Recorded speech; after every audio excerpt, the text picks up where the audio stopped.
if we look at analogies, they're remarkably common in how everybody communicates. And what is an analogy? It's simply a comparison, where you reference something you know the person you're talking to is familiar with, to teach them a concept that they are unfamiliar with. And we know that this is quite literally a part of our DNA when it comes to learning language. I'll give you a very simple example to illustrate this.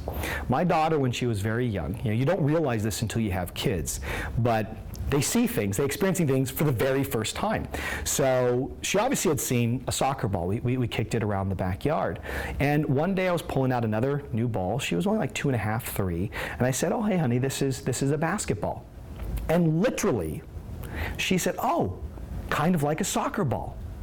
So in her mind, she was able to make the comparison that both of these things were round, both of these things bounce, right? And they seem to be, for something physically active in her mind, fun. But she made that comparison. So we do this all the time.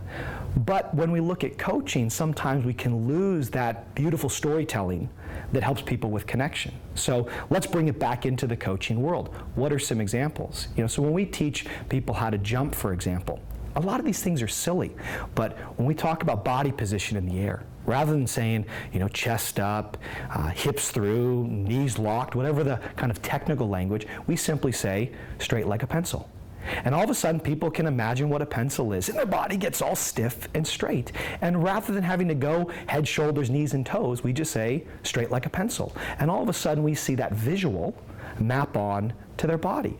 Equally, if we want to teach them to be explosive, right? We can say things like explode off the ground like a rocket taking off. Or if you're working with kids, now there's so many comic books and the movies, who's their favorite superhero, right? Explode off the ground like insert superhero here, or whatever their favorite video game might be. We're simply drawing comparisons between things that they would have seen or experienced in life and things that they're doing now movement-wise.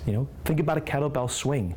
We can talk about the kettlebell being a pendulum swinging, or we can ask them to imagine that there is a medicine ball between their feet. Swing it down, don't touch the medicine ball, right? So we can add in all of these visual, simulated constraints, so to speak, that help guide and simplify, in reality, how people move. And all I would like to see us do is take those wonderful analogies that we use to connect and build relationships in the coffee shop and bring them back onto the training floor, because that's how people learn and that's how they enjoy to learn. And as I like to say, if they're laughing, they're listening. And I find that analogies are a great way to connect, get people to laugh, and paint a picture in their mind. And if a picture is worth 1,000 words, then a good analogy has to be at least 500.